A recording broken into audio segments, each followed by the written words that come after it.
El doctor Sproul, en uno de sus libros, escribe lo siguiente: me he percatado, dice él, que la gran mayoría que se autodenomina protestante realmente no tiene ni la mínima idea de lo que está protestando. ¿Cuántos protestantes hay aquí? Me encanta protestar por todo.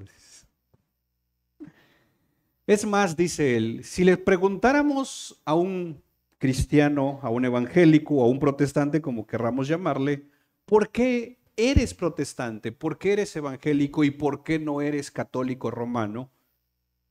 Las respuestas más comunes, dice él, es que algunos dicen, bueno, yo soy cristiano porque no me gusta ir a misa y no me gusta la idea de confesar mis pecados a un sacerdote.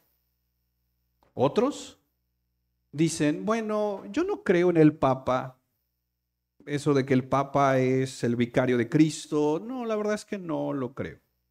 Otros dicen, bueno, tanta corrupción que se habla de la Iglesia Católica, no, no quiero nada que ver con eso. Otros que quizás han estudiado un poquito dicen, bueno, no creo en que María sea la Virgen María y que haya quedado en virginidad perpetua, o que fue llevada al cielo y bueno, no, no, esas cosas no van conmigo. Pero aunque esas cosas no son insignificantes, ese no es el corazón de la reforma. Los reformadores no lucharon por esas cosas, o no buscaron reformar la iglesia por reformar esas cosas. Eso se fue reformando en la medida que los reformadores volvieron a la Biblia. ¿Cuál es entonces el corazón de la razón o el por qué sucedió la reforma? La semana pasada decíamos que la reforma tiene, por lo menos, o algunos historiadores han dicho que tiene dos causas, la causa formal y la causa material. Cuando hablamos de la causa formal, decíamos la semana pasada que la reforma tiene que ver con el tema de la Biblia, si la Biblia es la palabra de Dios o no, y quién tiene la autoridad. Roma dice que es la iglesia que tiene la autoridad por encima de la Biblia. Nosotros creemos que la Biblia es quien tiene la autoridad, porque creemos en sola escritura. Pero a la par de la causa formal está la causa material. Y creo yo que esta es, si no la más importante, una de las más importantes de por qué surgió la reforma. Y tiene que ver con la justificación. ¿Qué significa esto? Tiene que ver con esta pregunta que está en las pantallas. ¿Qué debo hacer para ser salvo? Es decir, si alguien te pregunta a ti, ¿qué tienes que hacer para ir al cielo? ¿Cuál sería tu respuesta? Al igual que con el tema de la escritura, lo decíamos la semana pasada, aunque ellos nos llamen hermanos separados, no podemos ser hermanos separados por una razón, porque no somos hermanos. Los católicos romanos y los protestantes no son una misma iglesia. Sé que puede sonar duro si vienes de un contexto netamente católico, pero esto es importante entenderlo como cristianos. Sí, podemos caminar junto con ellos si estamos en contra del aborto.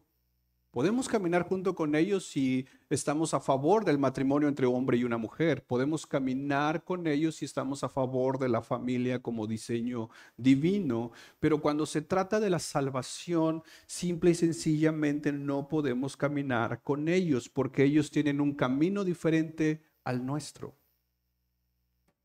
Lo que quiero hacer esta mañana es, en primer lugar, quiero presentar la postura del catolicismo romano respondiendo esta pregunta. Si tú le preguntas a un católico romano, ¿qué debo hacer para ser salvo?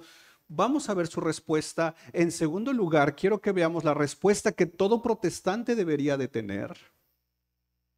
Y por último, quiero ir a unas aplicaciones. Empecemos entonces con la postura católica romana ante la pregunta, ¿qué debo hacer para ser salvo? Y denme un poquito de paciencia, por favor. Si te acuerdas hace algunas semanas cuando estábamos en 1 Timoteo capítulo 3 y veíamos específicamente el tema del diaconado, una de las cosas que veíamos es que el diaconado, por como está en la Biblia, se fue descomponiendo a lo largo de la historia, y en la época medieval, cuando el Papa tomó un gran poder, entonces el diaconado se volvió un escalón en la escalera para llegar al poder. Todos querían ser diáconos, pero no por servir. Todos querían ser diáconos porque era el escalón para después ser obispo.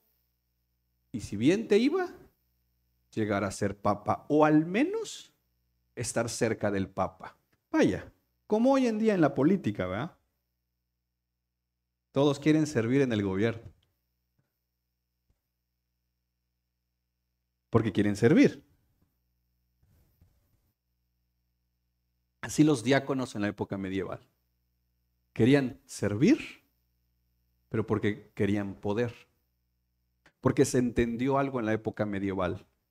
Quien tenía la autoridad absoluta en las cosas de la tierra y en las cosas del cielo, ¿sabes quién era? El Papa. Entre más cerca del Papa, más poder.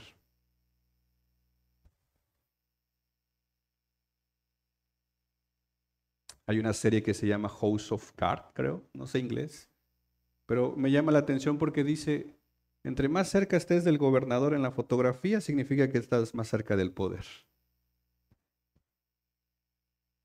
Y eso era en la época medieval, entre más cerca del Papa, más poder. Y es que en la época medieval muchas cosas se empezaron a descomponer. Y una de las cosas que la iglesia se desvió en la época medieval fue precisamente el tema del perdón de los pecados. 3 cosas, y esto es importante, por favor, regálame tu atención porque esto es importante entenderlo. 3 cosas cambiaron en la época medieval que no hay registros ni en la época de los padres de la iglesia, ni siquiera en la Biblia. Es decir, tenemos el libro de los Hechos, tenemos la iglesia patrística que se llama, y luego tenemos en la época medieval, y aquí pasaron por lo menos 3 cosas que cambiaron todo el futuro a partir de ahí hacia adelante. Y esto tiene que ver con el perdón de los pecados. Lo primero que pasó en la época medieval, traducciones de la Biblia. Hubo una traducción que para la palabra griega justificar, que originalmente se traducía como declarar justo, hubo una traducción que no lo tradujeron así. La palabra justificar la traducieron hacer justo, y no es lo mismo declarar justo que hacer justo. Entonces,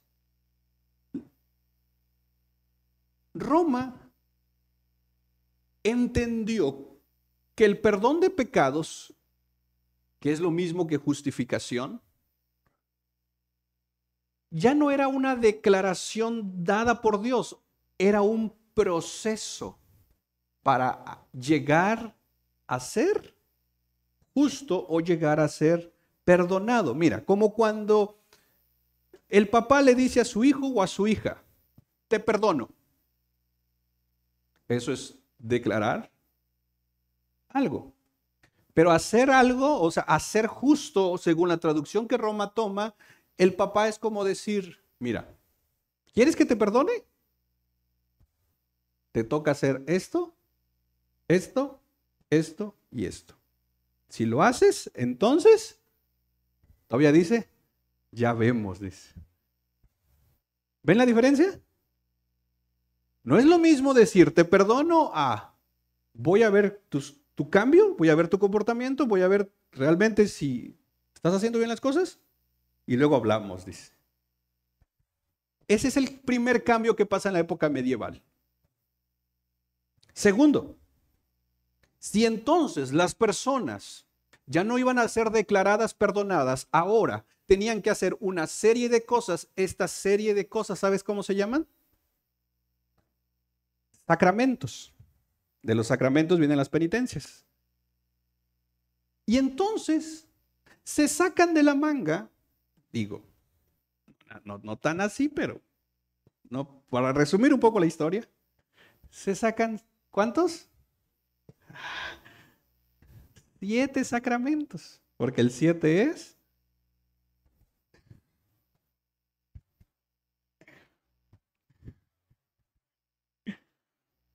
Mira, nuevamente, siguiendo el ejemplo del papá que ahora ya no perdona a su hijo de una manera directa, ahora le dice, mira, ¿quieres que te perdone? Hay un camino para eso. Tienes que hacer esto, tienes que hacer esto, tienes que hacer esto, tienes que hacer esto, tienes que hacer esto. Y si lo cumples, nuevamente, ya vemos, lo hablamos. Esas cosas que había que hacer se llaman sacramentos y son 7. ¿Se acuerdan? Venía en mi catecismo. Bautismo, confirmación, Eucaristía, penitencia, unción de los enfermos o la extrema unción, creo que algunos lo llaman, orden sacerdotal y matrimonio. Según Roma, estos sacramentos sirven, no servían, sirven porque hasta la fecha ellos lo creen, como medios por los que entonces Dios puede perdonar a alguien.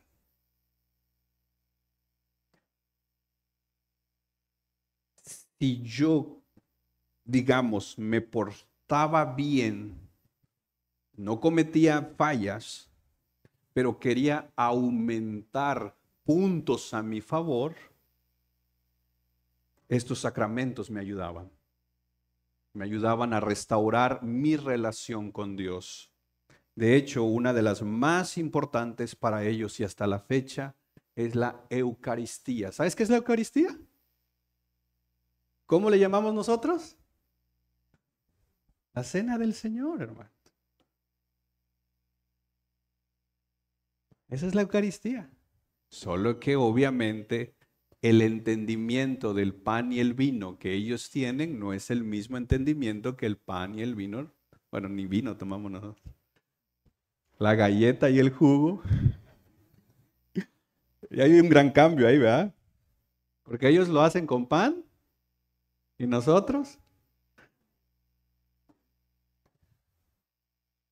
Bueno, nuevamente, estamos en la época medieval, estamos con Roma. Primer cambio, esa definición de justificación ya no era declarar justo. Ellos lo cambiaron por, en una traducción que hicieron, hacer justo. Segundo cambio, los 7 sacramentos. Tercer cambio, como se dieron cuenta que poca gente iba a lograr el perdón de los pecados, entonces ellos, tomando un par de versículos por ahí medio estirándolos, se crearon un lugar que se llama purgatorio. Nuevamente, sigamos el ejemplo del papá que le dice a su hijo, mira, te voy a perdonar, pero si cumples esto. Pero como te das cuenta que la persona no cumplió, entonces lo mandas a su cuarto para que reflexiones, dice. Te dejo sin comer, dice. Mejor, dice. Si ni me gusta lo que hicieron. Se ríen algunos. ¿No? Porque ahora esos son los castigos, ¿verdad? ¿Cuáles son los castigos? ¿No? No ves televisión. El gran celular. Ya de por sí ni lo ven. Sí, he visto casas que la gran tele ahí apagada, fue toda la banda, güey. Si es su caso, hermanos, yo no tengo tele. Aquí ocupamos otras. Pero bueno, como Roma dijo, a ver, seamos, a ver la neta, ¿quién se va a salvar? Nadie. Es más, Roma empezó a enfrentarse a algunos problemas. Empezó a decir, a ver, ¿qué pasa con una persona que toda su vida le echó ganas en las cosas de Dios? Voy a ponerlo así, le echó ganas, pero en el último tramo de su vida se echó a perder. ¿Para dónde lo mandamos? Ahora, lo contrario, ¿qué pasa con una persona que toda su vida estuvo lejos de Dios, pero en el último tramo de su vida compuso las cosas, compuso su relación con Dios? Dice, ¿para dónde lo mandamos? Entonces, para ellos no era justo que el que le echó ganas casi toda la vida, pero luego se echó a perder, lo mandemos al infierno, y el otro que toda la vida, nomás no, y en el último tramo sí lo mandemos al cielo. Entonces ellos dijeron, oigan, hagamos algo. Y entonces ya nos dimos cuenta que la gente, pues nomás no la va a lograr para llegar al cielo. Entonces buscaron un par de versículos y créanme que los encontraron, pero no están exegéticamente correctos, y entonces forman en la época medieval, eso no existía en la era patrística, en la época medieval se inventan el purgatorio. El purgatorio no es otro lugar que un lugar para purgar. ¿Qué es purgar? Tan purgar. Limpiar. Entonces, como la persona muere y pues todavía se lleva ahí un montón de pecados, pues así no puede entrar al cielo, entonces lo mandamos a qué? Se purga, que se limpie. Entonces ahí está. Según ellos, el Papa tiene el poder para sacar almas del purgatorio.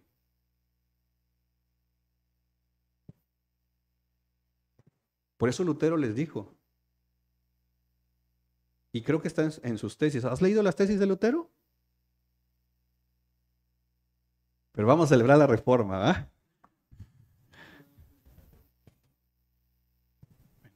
Para Lutero era un tema de decir, a ver, si el Papa tiene el poder de sacar las almas del purgatorio, ¿por qué no lo hace?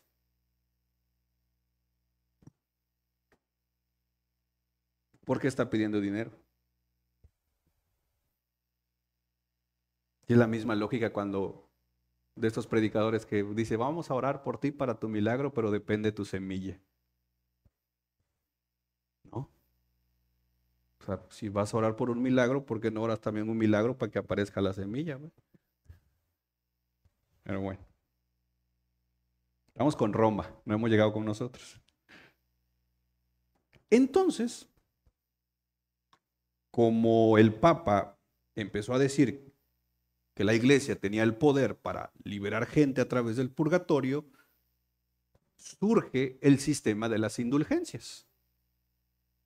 Las indulgencias no era otra cosa que una forma de pagar algo del pecado. Entonces había la indulgencia normal y la indulgencia plenaria. La indulgencia normal, pagabas algo del pecado.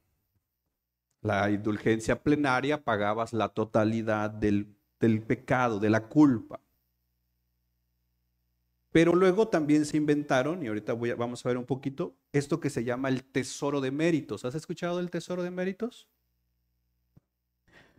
Es decir, como Jesús fue perfecto sin pecado, él tiene un montón de méritos.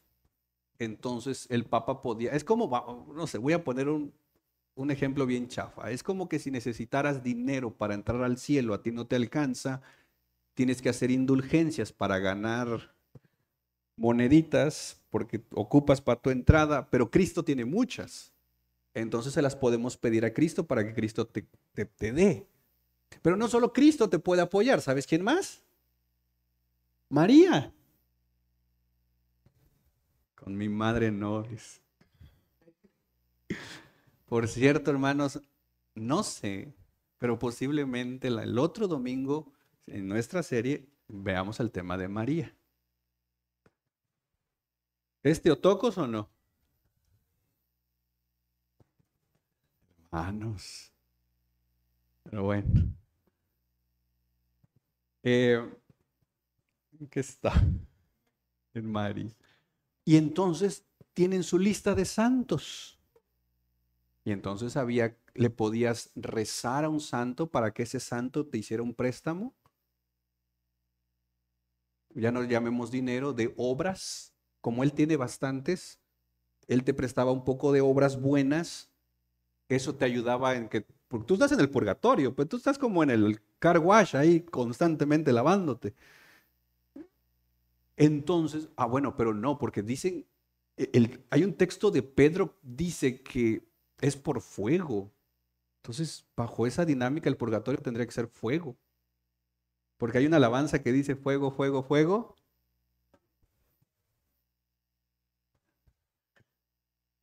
No sé por qué la cantan, pero bueno. Porque esa es la idea del purgatorio, pues.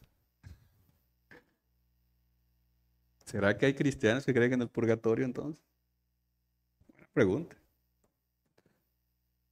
Entonces había este montón de méritos, de buenas obras de otras personas que si tú les rezabas lo suficiente, posiblemente estas personas que ya estaban en el cielo te podían abonar a tu cuenta algunas obras. Y esto se volvió literalmente todo un proceso que se miraba básicamente así. Déjame explicarte estas tres cosas que ellos metieron a esta dinámica de la justificación.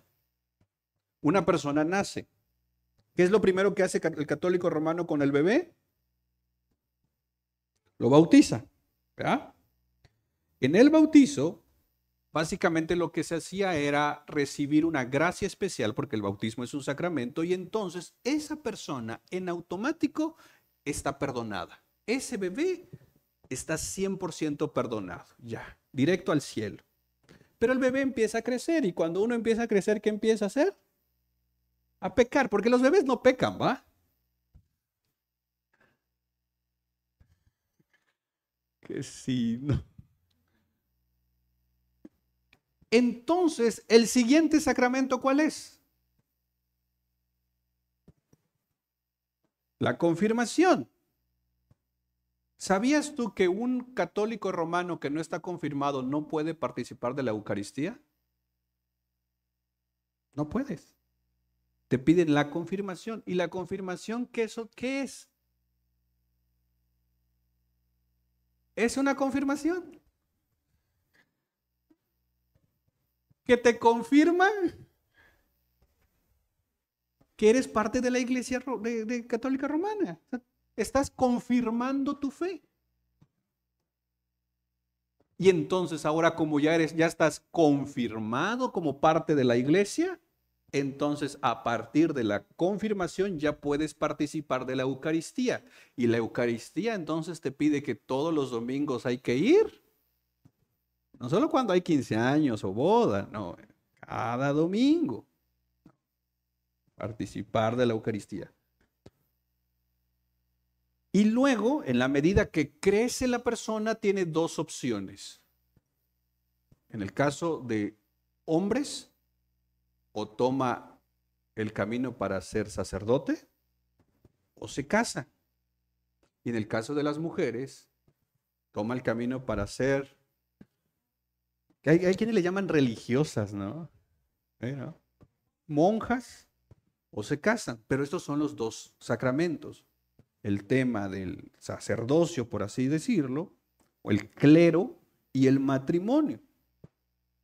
Y ya, cuando hay un tema de una enfermedad, que agarran el versículo ya de allá de Santiago que dice que si hay uno enfermo, llame a los ancianos y pónganle aceite. De ahí toman esto de la extrema unción, que ha tenido sus variaciones. Hay quienes dicen que es para el que tiene una enfermedad incurable y ya se va a morir. Otros dicen para que alguien que ya se murió, pero era un buen católico. Últimamente lo han hecho si ya se va a morir, échenle aceite, ya. A todo parejo, ¿no? Y bueno, pues el tema de, obviamente, ese es el proceso, pero resulta que Roma se dio cuenta que las personas a pesar de cumplir con todos estos sacramentos, siguen cometiendo pecados. Y entonces ellos se sacan una clasificación de pecados que dice que existen pecados veniales y pecados mortales. ¿No? Es como cuando el cristiano dice, no, dice, es una mentira piadosa. No, no pasa nada. No. Dice, puedo, imagínense, esta clasificación suena así como cuando el cristiano dice, puedo tener mi corazón lleno de orgullo y falta de perdón, pero ¿dónde me van a ver echando trago? Oh, no. Hacemos nuestras clasificaciones también nosotros. Que digamos que no. Pues suponemos que uno es peor que otro, ¿no? Entonces, ellos hacen esta clasificación de pecados veniales y mortales y entonces hacen todo un sistema de cómo conseguir el perdón de Dios, pues dependiendo qué tipo de pecado cometiste. Nuevamente, la persona al final de su vida llega al cielo. ¿Y han visto estas escenas de que llegan a la puerta del cielo? ¿Y quién está en la puerta del cielo? ¿Por qué está Pedro ahí? ¿Se han preguntado? Tiene las llaves, ¿no? Entonces Pedro saca su iPad. Obvio que es iPad, no va a decir que tiene Xiaomi o algo. ¿O cuál tiene? ¿Ustedes cuál creen que tiene? Bueno, saca algo. Y entonces dice, a ver, tus apellidos. Ya, tú dices tus apellidos. Y te empieza a buscar en su base de datos. Y tú con la esperanza, ¿no? Y entonces te dice Pedro, ¿qué crees? Aquí estás. Se abren las puertas del cielo, ángeles con arpas y entras. Pero si no apareces, entonces, según ellos, por más que le patalees a Pedro, ya no entras, no estás, pues. Según ellos te mandan al purgatorio. Pero resulta que para ellos hay personas que en esta vida fueron tan buenas. De hecho, me llamó la atención justo una alabanza que estábamos cantando. Dice, en mi vida he sido tan bueno. Sí, la letra, sí. Yo dije, ¿qué estamos cantando? Bueno, pero hay gente que sí, que según ellos han sido tan buenos. Pero, ya pues regresemos, hermanos, ya. Era nada más un comentario, hermano.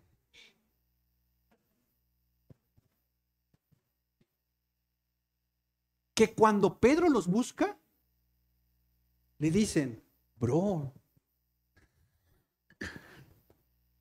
no manches, hermano.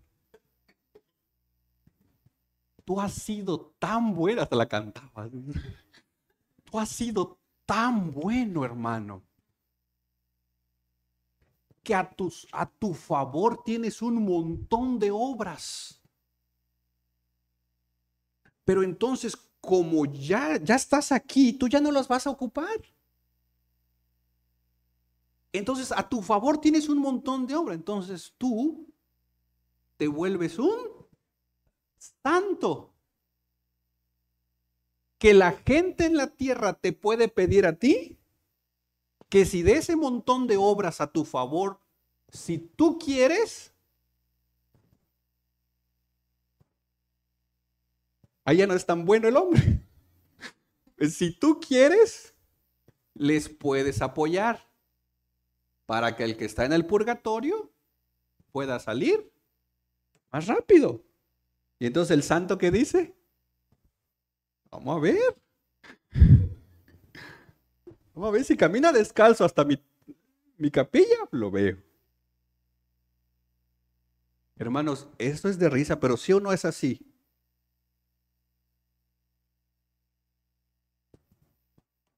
Eso se llaman obras de supererogación. En otras palabras, esta gente tiene obras buenas de más según ellos. Esto se llama el tesoro de méritos. ¿Y quién crees que podía distribuir estos méritos? El Papa. Tan así se vuelve esto, hermanos, que ¿has escuchado la palabra letanía? ¿Qué te viene a la mente con la palabra letanía? Una serie de cosas, ¿no? Dices, vieras, dice, una letanía de cosas, me dijo. Ideas, mayormente quejas a veces, ¿no? ¿Sabías que hay una oración que se llama letanía de la Virgen? No eran buenos católicos, hermano. Que después de, se van dando nombres, por eso se llama letanía, el pueblo respondía, ruega por nosotros. ¿Ya te acordaste? Investigando un poquito, literalmente leí esa letanía y vienen cosas como, por ejemplo, espejo de justicia. ¿Y qué decía el pueblo? Trono de sabiduría. Rosa mística. Dice, ¿dónde estoy? Dice uno. Sentí un déjà vu, dice.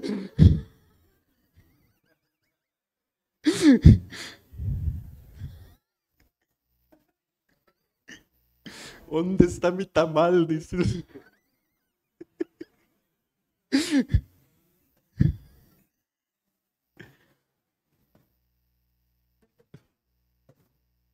El punto es que para ser salvo según el sistema romano es bien complejo. Es como la burocracia hoy del gobierno, que te piden un montón de papeles originales, copias, pagos, el acta. Y cuando llegas y entregas, dice, algo te falta. Y cuando ya logras entregar todo, te dicen, bueno, ya está toda su papelería. Espere, ¿tiene usted cita, pa?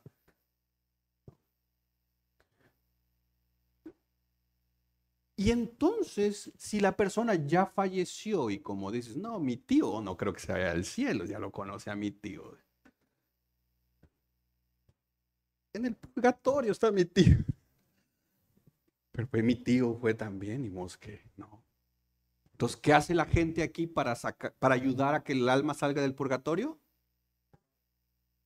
Se pagan misas y rezos. Ahora, pero para que la gente llegue al rezo, ¿cómo se atrae la gente?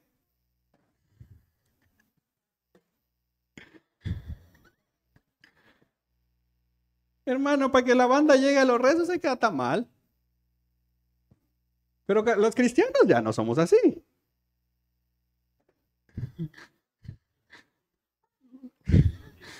No, pues es pagado. ¿Fuera gratis?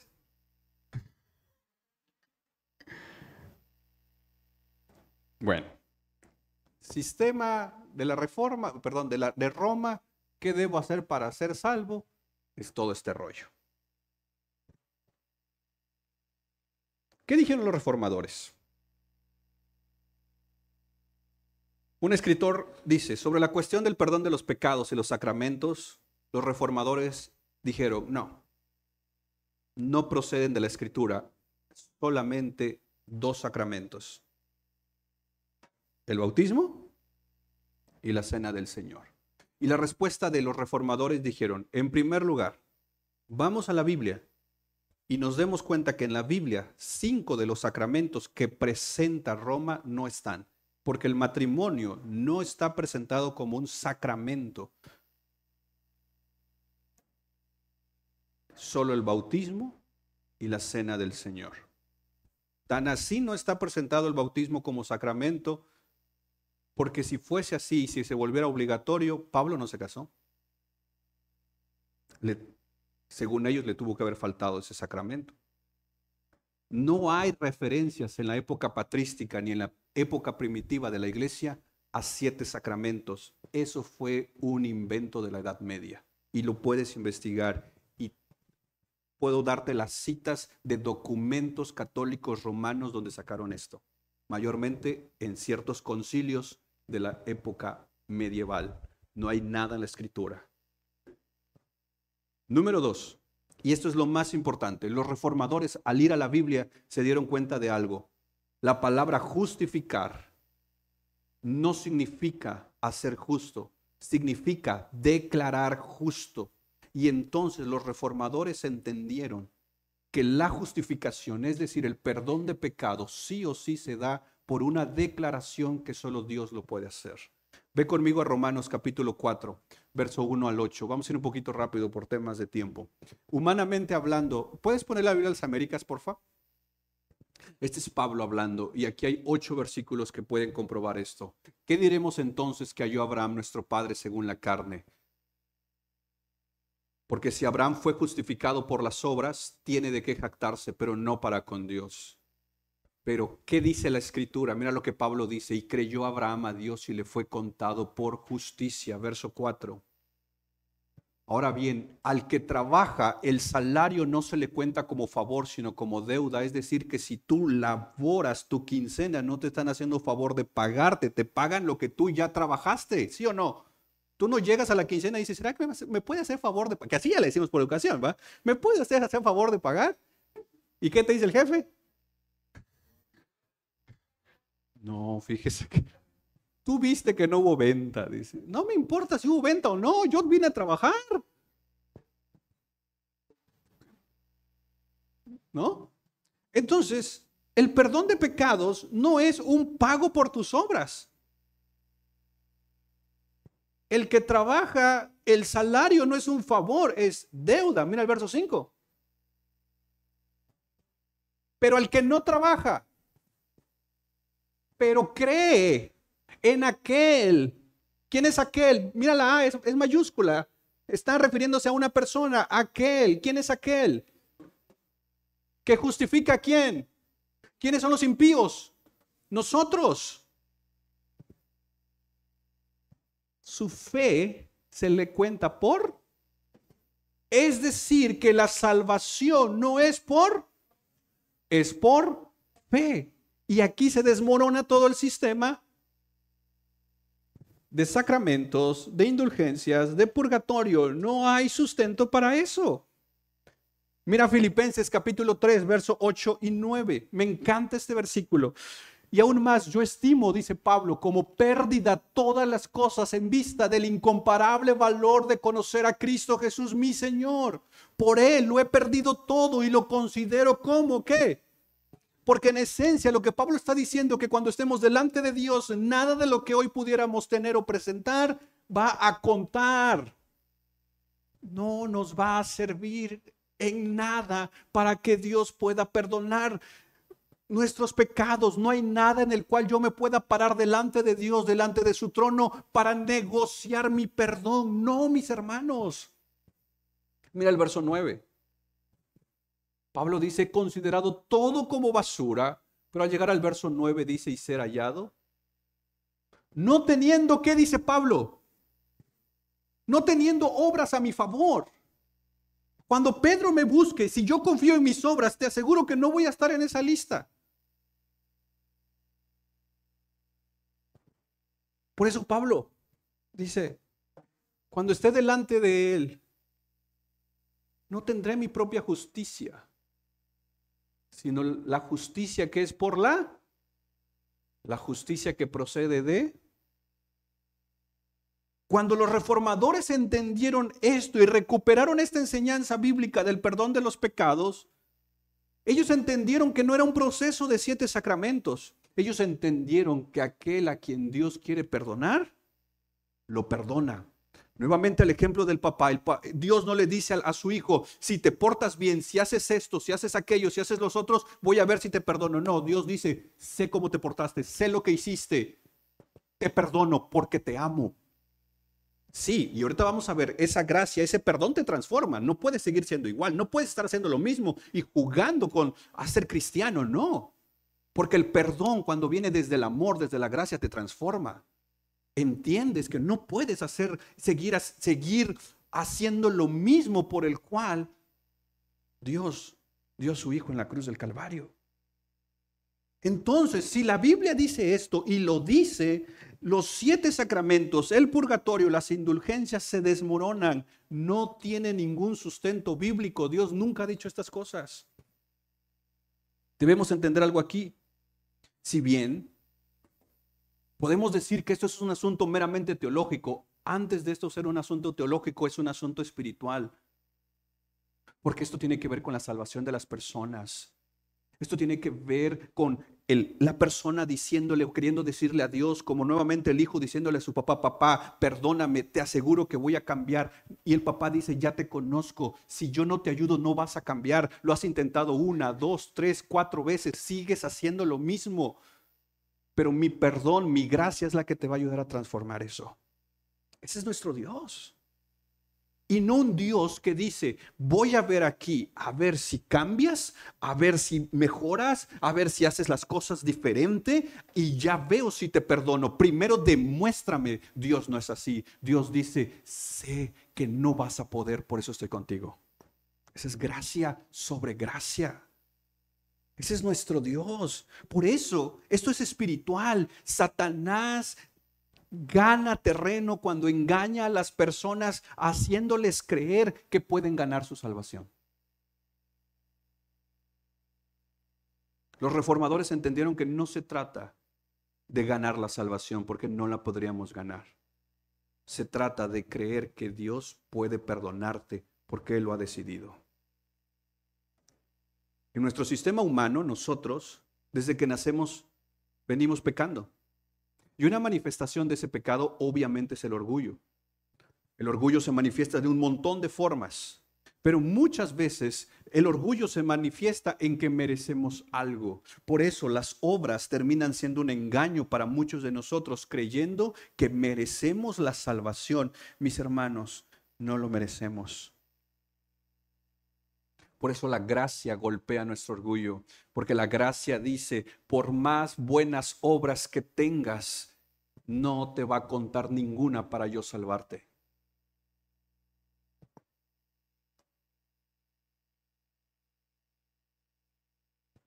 Hay quienes buscan callar su conciencia, y aún cristianos buscan callar su conciencia a través de las buenas obras. Pequé, pero voy a hacer un montón de cosas buenas para entonces Dios me vuelva a perdonar.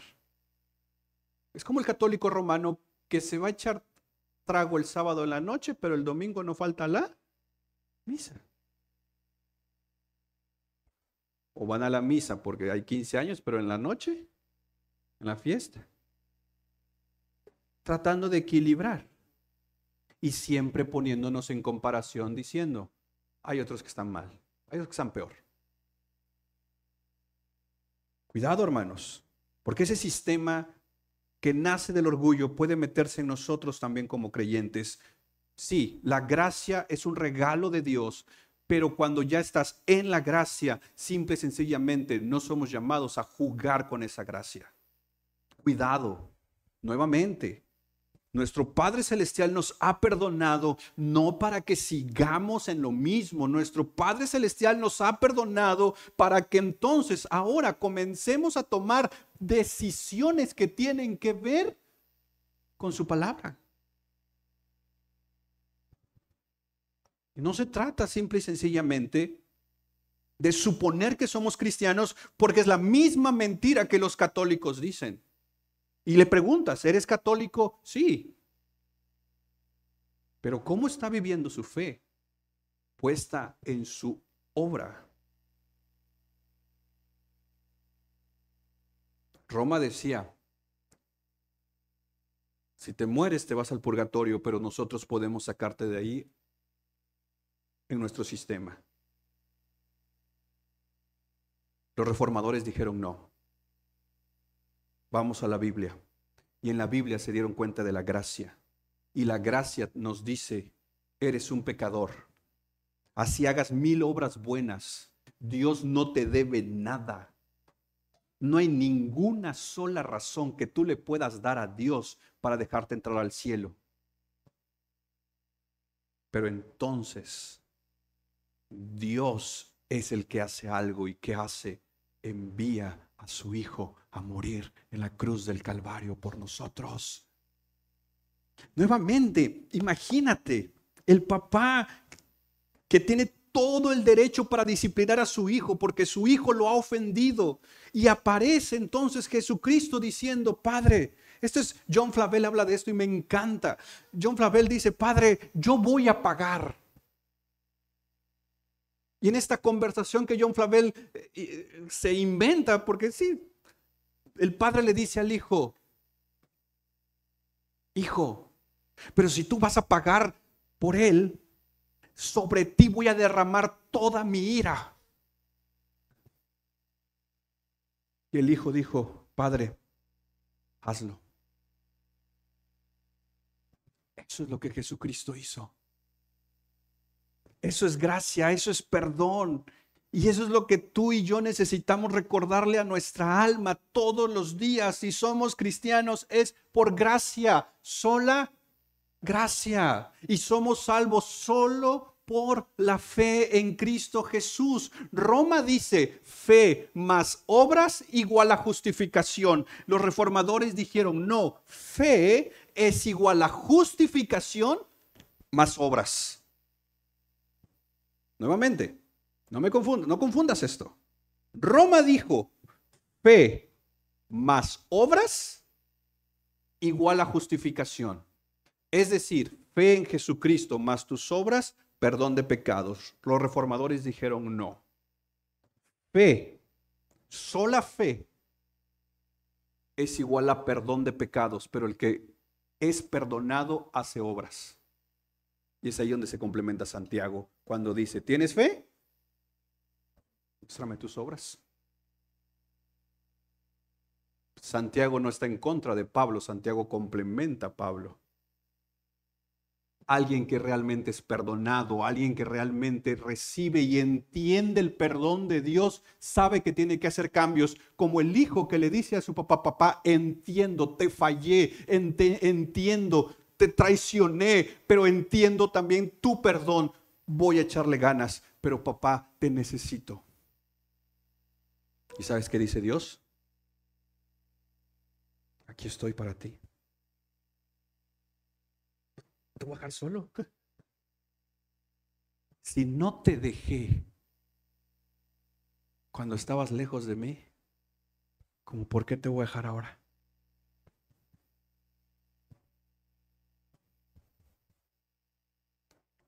Este es el corazón del Evangelio. Sproul pregunta, ¿qué es necesario para ir al cielo? Piensa, o una de dos, o serás juzgado por tu justicia, o serás juzgado por la justicia de Cristo. Como dijo Pablo, y ser hallado en Él. Si esta mañana tú confías en tu justicia para ir al cielo, te aseguro que la desesperación en los últimos días de tu vida será horrible.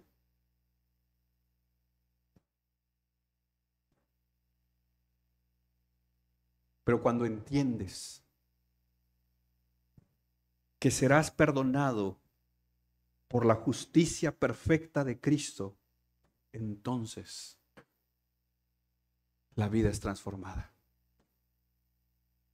Le sirves a Dios, le anhelas al Dios que te perdonó, y cada día de la vida que pasa buscas vivir para Él.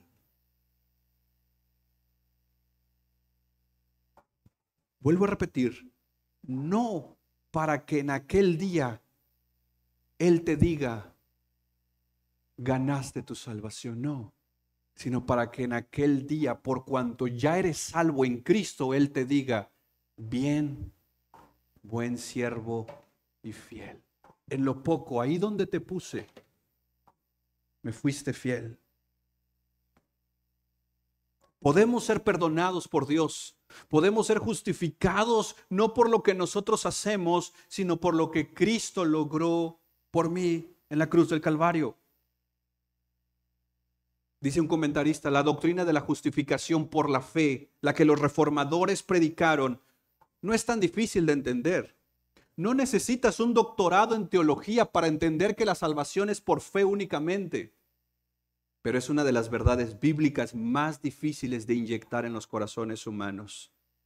Es difícil para entender que no hay nada que podamos hacer nosotros para merecer o añadir algo a la obra de Cristo. Cuando estemos delante de Dios estaremos con nuestras manos vacías, porque no habrá obra con la cual nosotros podamos presentarnos delante de Dios. Pero si estás en Cristo, sí, tendrás tus manos vacías, pero estarás revestido de su justicia. Concluyo con Salmo 130, verso 3 y 4 de la NTV. Señor, mira lo que dice el salmista, si llevaras un registro de nuestros pecados, ¿quién podrá sobrevivir? ¿Y a poco Él no sabe de tus pecados? Hermano, nos podemos esconder podemos cerrar la puerta de nuestra habitación. Como dice aquí alabanza, hasta con 2 candados. ¿O cuántos candados es? Podemos ponerle 20,000 contraseñas al celular. Podemos borrar nuestro historial de búsqueda. Podemos escondernos para hacer un negocio por ahí. Podemos decir una mentira por acá. Puedo sentarme con un grupo de seguridad donde puedo ahí hablar mal de otros porque sé que de ese grupo no saldrá nada.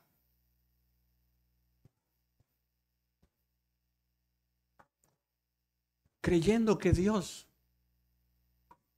no está ahí.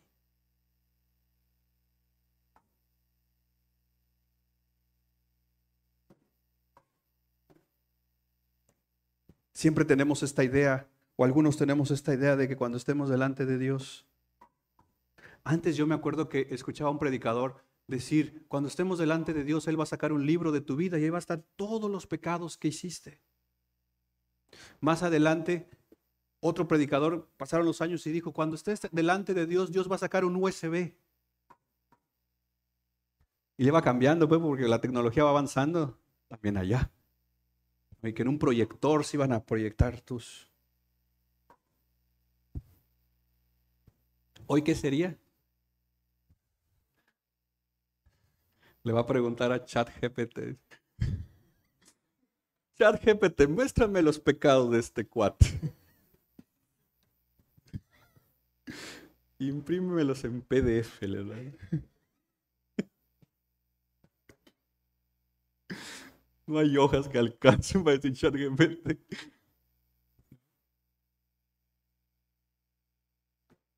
¿Quién va a poder sobrevivir ante ese juicio? Porque ni siquiera vas a ser acusado por cosas que no hiciste. O sea, Dios es tan justo que no te va a poner pecados que tú no cometiste. No, o sea, a Él no le vamos a pedir, ay, Señor, esa no lo hice. Lo pensé, pero no lo hice. Pues porque lo pensaste. Pero como dicen los católicos, es un pecado de omisión. Entonces ese no cuenta. El salmista dice, Señor, si tú llevaras un registro de nuestros pecados, ¿quién podrá sobrevivir? Verso 4. Pero tú ofreces perdón. Entonces, cuando estemos delante de Dios y Él saque el libro, el USB o lo que vaya a sacar, y esté nuestro nombre con todo lo que hicimos,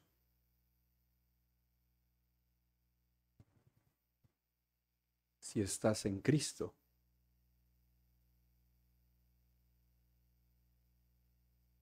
simple y sencillamente va a decir, perdonado.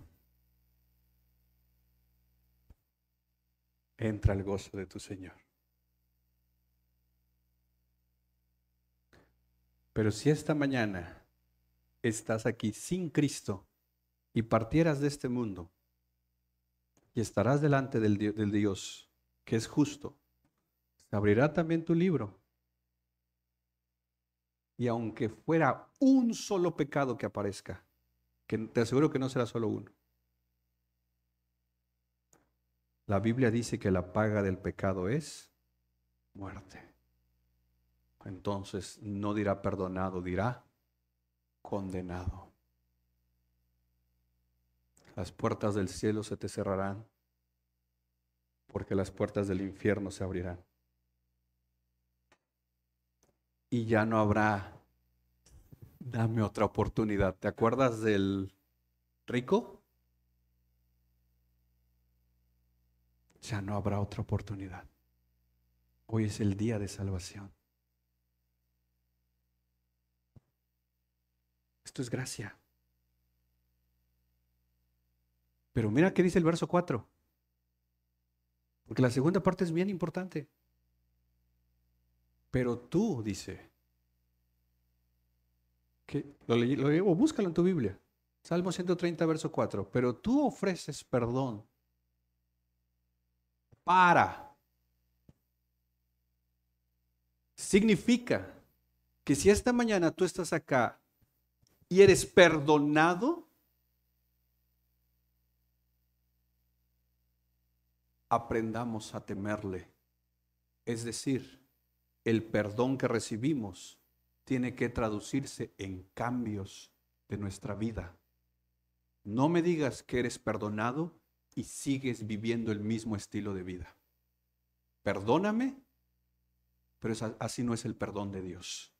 El perdón de Dios no te deja igual, porque entiendes de que has sido perdonado. No es posible que no quieras cambiar tu vida diciendo que eres perdonado. El perdón de Dios transforma.